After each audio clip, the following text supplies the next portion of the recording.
Hi, I'm Rod Reuven Bryant here with YPS Yeshiva Perchei Shoshanim's class on Noahide mitzvot and lifestyle course. I hope you have been enjoying the class, and we, of course, would like you to take time to add questions in the chat box and give me at least 24 hours to answer them. Sometimes the schedule gets a little busy and I'm not able to answer them.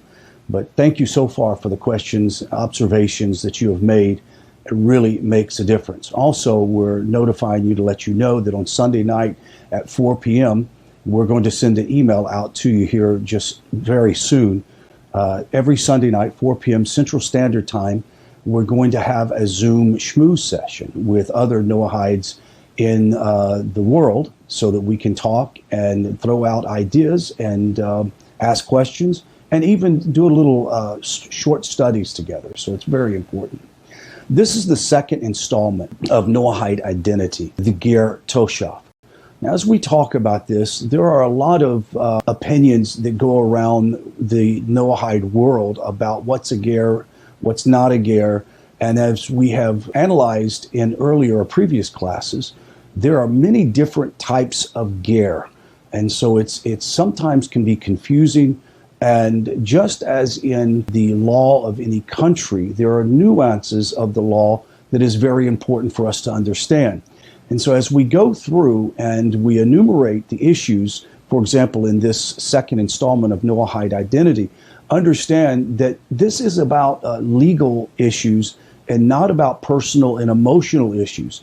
These are issues that stand today in Torah law versus the state of Israel and its laws. So we'll try to balance those two together. And I'm sure that after the class, there's going to be more questions. So please take time to answer those questions. The question today that we're going to address is, when does the Ger Toshav status apply? The Talmud notes a similarity of language between the verses describing an indentured servant and a Ger Toshav. Now, let me share these verses. Deuteronomy 15:16. It says about an indentured servant, in the event that he says to you, I will not leave you because he loves your household and because it is benefit to him. That's one verse. The next one is Deuteronomy 32:17, the Ger Toshav. He shall dwell with you in your midst in whatever place he will choose from your cities because it is a benefit to him. Do you see the similarities between the two? This similarity of language called the Gazera Sheva in the system of Talmudic interpretation indicates that the two concepts share similarities. In this case, the law of the Ger Toshav is similar to the law of freeing an indentured servant. Now, it only applies when the Jubilee cycle is in full observance. Maimonides codifies this qualification as law and is accepted as such by all later authorities. Since full observance of the Jubilee year ceased around 600 BCE, no Ger Toshav has been accepted in Israel since that time. Of course, this means that acceptance of a Ger Toshav is not possible in our times. As Maimonides writes, even if a non-Jew comes and accepts upon himself entire Torah with the exception of but a minor detail, we still do not accept him, quote, as a Ger Toshav. And a Ger Toshav may be accepted in the time when the Jubilee year is in full observance. When the Jubilee year is not in full observance, we can only accept full converts. Now, a 20th century problem exists. Non-Jews who reside in the state of Israel. We know there are plenty of non-Jews. As a matter of fact, during this class, some of you are going to be thinking, wait, I thought idol worshipers were not supposed to be in the land of Israel. Why are they not kicked out? Hopefully we'll address this soon. What does it mean by we do not accept them? This is an extremely important question, and once that was in immediate relevance, as we saw above, idolaters are prohibited from residing in the state of Israel. However, this prohibition only applies when the Jews have rulership over Israel and the non-Jews therein. It appears that this criterion is based on political sovereignty and not on any redemptive qualifications, such as the end of exile or the rebuilding of the temple. Given the establishment of the state of Israel, the prohibition of non-Jewish residents must again be forced. However, we have no Jubilee observance and therefore not granted Ger Toshav status. If this is the case, then how can any non-Jew resident or reside in Israel? Must they be forcibly removed? That was the question I asked earlier. To answer this question, we must take a closer look at the identity of a Ger Toshav. Becoming a Ger Toshav has three broad effects on a non-Jew. Number one, he is granted permission to reside in the state of Israel. Number two, he becomes entitled to support from the Jewish community. And number three, he is treated differently from an idolater in regards with many laws. A basic reading of Maimonides' statement of the laws pertaining to a Ger Toshav implies that acceptance of the 7 Noahide laws before Beis Din is needed to convey all of the three effects. This, as according to Maimonides' interpretation, is closed and sealed, failing to explain what is meant by "we do not accept."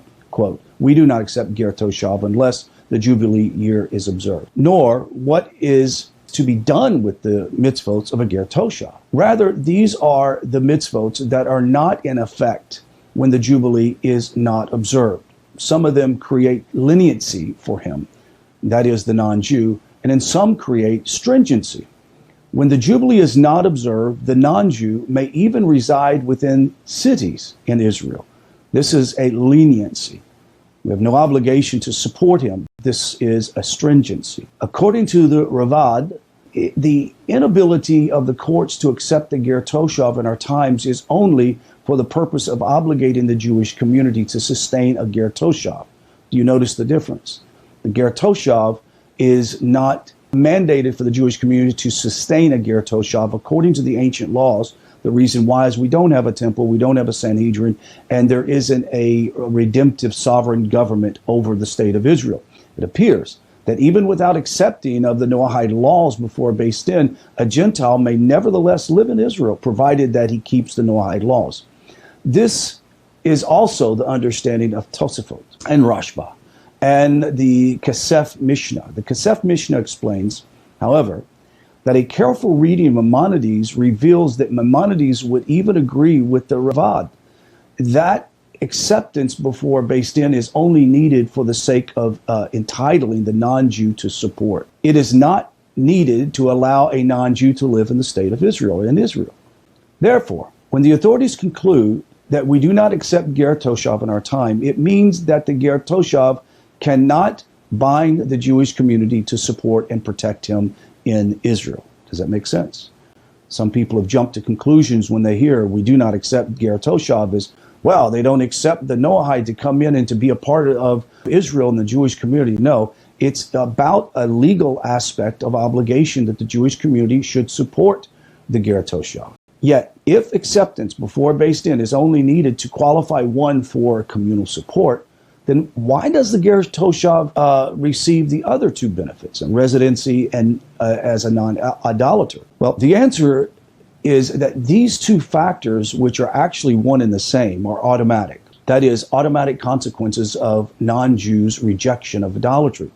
They're not a result of the acceptance of Noahide laws before Beis Din. Recall that the purpose of prohibiting non-Jews' residency in Israel was this, that they are not idolaters, and the idolaters shall not dwell in the land, lest they cause you to sin against me and worship other gods. If an idolatrous Gentile wishes to live in Israel, there is no danger of him corrupting the faith of the Jewish populace. Therefore, the prohibition against residency should not apply. But succinctly, every Ger Toshav may be a non-idolatrous resident, but every non-idolatrous resident is not necessarily a Ger Toshav. Does that make sense? A majority of the authorities have tackled the question of non-Jewish residency in the modern state of Israel and have relied upon the interpretation of Ger Toshav. That is, that a non-Jew only needs to not worship idols to permit the residency of a non-Jew in Israel. That's the current state.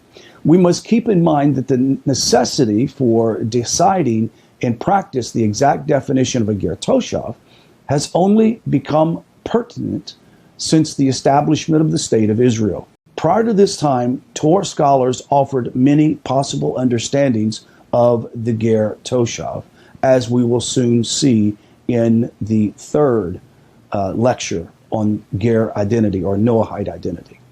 When we examine the Noahide identity closely, you will find that there are legal clauses that prevent a Ger Toshav status today.